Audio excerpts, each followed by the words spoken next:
The Masque of the Red Death by Edgar Allan Poe. The Red Death had long devastated the country.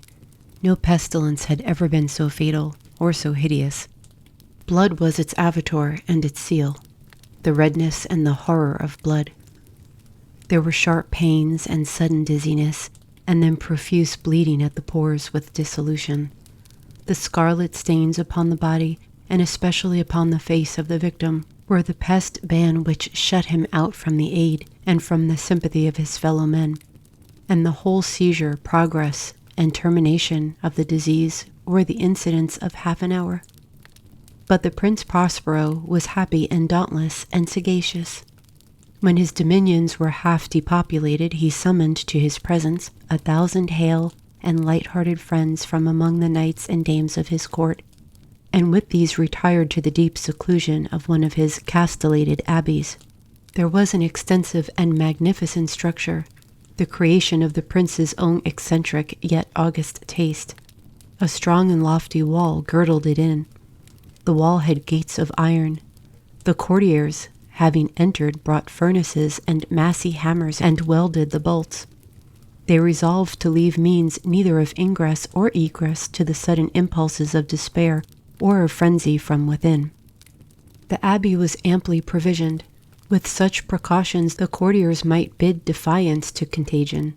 The external world could take care of itself. In the meantime, it was folly to grieve or to think.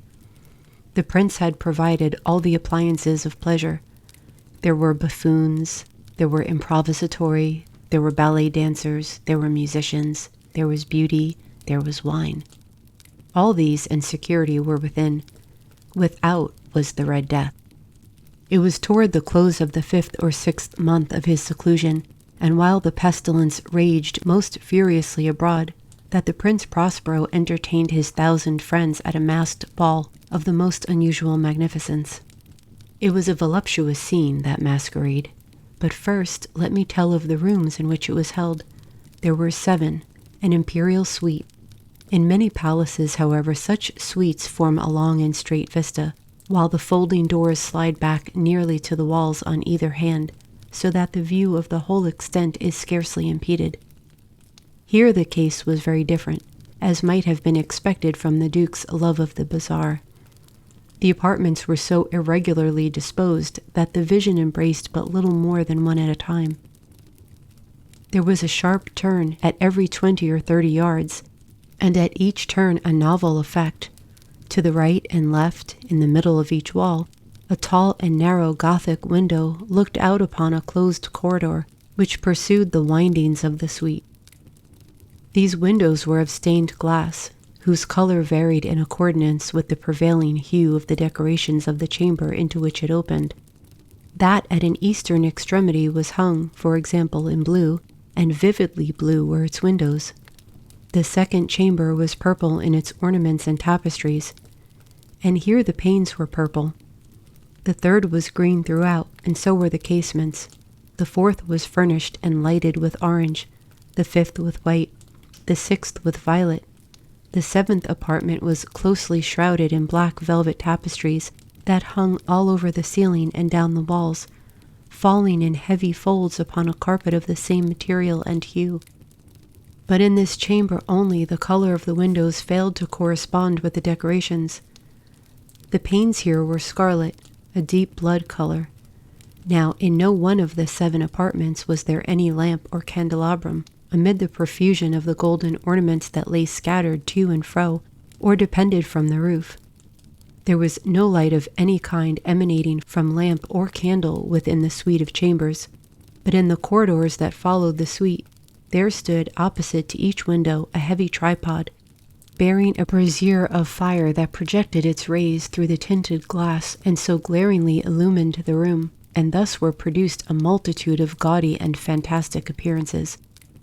But in the western or black chamber, the effect of the firelight that streamed upon the dark hangings through the blood-tinted panes was ghastly in the extreme, and produced so wild a look upon the countenances of those who entered, that there were few of the company bold enough to set foot within its precincts at all. It was in this apartment also that there stood against the western wall a gigantic clock of ebony.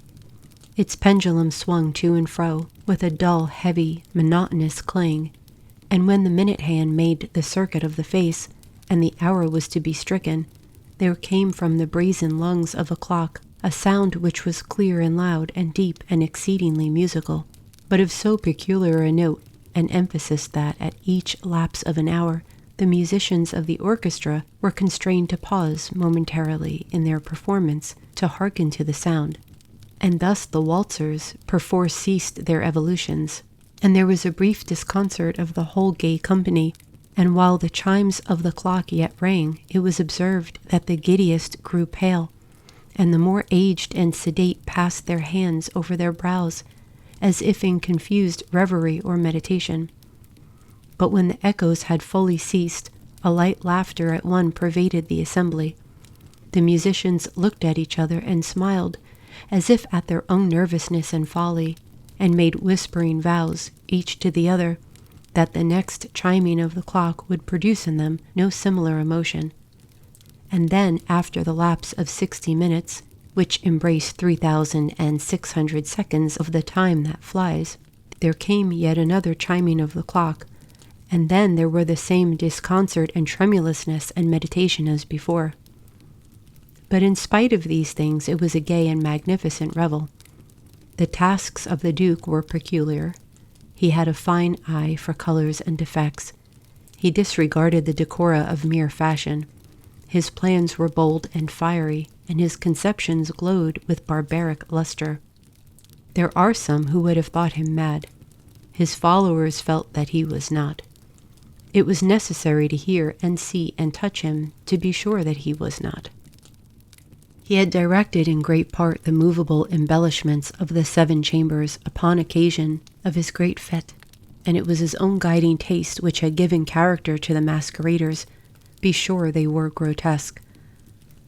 There were much glare and glitter, and piquancy and phantasm, much of what has been since seen in Hernani. They were arabesque figures with unsuited limbs and appointments. They were delirious fancies, such as the madman fashions.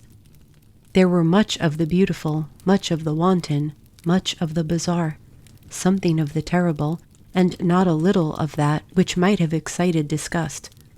To and fro in the 7 chambers there stalked, in fact, a multitude of dreams, and these, the dreams, writhed in and about, taking hue from the rooms, and causing the wild music of the orchestra to seem as the echo of their steps. And anon, there strikes the ebony clock which stands in the hall of the velvet, and then for a moment all is still, and all is silent save the voice of the clock. The dreams are stiff frozen as they stand, but the echoes of the chime die away. They have endured but an instant, and a light, half-subdued laughter floats after them as they depart. And now again the music swells, and the dreams live, and writhe to and fro more merrily than ever, taking hue from the many-tinted windows through which stream the rays from the tripods. But to the chamber which lies most westwardly of the 7, there are now none of the maskers who venture, for the night is waning away, and there flows a ruddier light through the blood-colored panes, and the blackness of the sable drapery appalls. And to him whose foot falls upon the sable carpet, there comes from the near clock of ebony a muffled peal, more solemnly empathetic than any which reaches their ears, who indulge in the more remote gaieties of the other apartments. But these other apartments were densely crowded, and in them beat feverishly the heart of life, and the revel went whirringly on until at length there commenced the sounding of midnight upon the clock, and then the music ceased, as I have told, and the evolutions of the waltzers were quieted, and there was an uneasy cessation of all things as before. But now there were 12 strokes to be sounded by the bell of the clock, and thus it happened, perhaps that more of thought crept, with more of time, into the meditations of the thoughtful among those who revelled, and thus too it happened, perhaps, that before the last echoes of the last chime had utterly sunk into silence, there were many individuals in the crowd who had found leisure to become aware of the presence of a masked figure which had arrested the attention of no single individual before. And the rumor of this new presence having spread itself whisperingly around, there arose at length from the whole company a buzz, or murmur, expressive of disapprobation and surprise, then finally of terror, of horror, and of disgust. In an assembly of phantasms such as I have painted, it may be well supposed that no ordinary appearance could have excited such sensation. In truth, the masquerade license of the night was nearly unlimited, but the figure in question had out-Heroded Herod, and gone beyond the bounds of even the prince's indefinite decorum. There are chords in the hearts of the most reckless which cannot be touched without emotion. Even with the utterly lost, to whom life and death are equally jests, there are matters of which no jest can be made. The whole company, indeed, seemed now deeply to feel that in the costume and bearing of the stranger neither wit nor propriety existed. The figure was tall and gaunt, and shrouded from head to foot in the habiliments of the grave. The mask which concealed the visage was made so nearly to resemble the countenance of a stiffened corpse that in the closest scrutiny must have had difficulty in detecting the cheat, and yet all this might have endured, if not approved, by the mad revelers around. But the mummer had gone so far as to assume the type of the Red Death. His vesture was dabbled in blood, and his broad brow, with all the features of the face, was besprinkled with the scarlet horror. When the eyes of Prince Prospero fell upon this spectral image, which was a slow and solemn movement, as if more fully to sustain its role, stalked to and fro among the waltzers, he was seen to be convulsed in the first moment with a strong shudder, either of terror or distaste, but in the next his brow reddened with rage. "Who dares," he demanded hoarsely of the courtiers who stood near him, "who dares insult us with this blasphemous mockery? Seize him and unmask him, that we may know whom we have to hang at sunrise from the battlements." It was in the eastern or blue chamber in which stood the Prince Prospero as he uttered these words.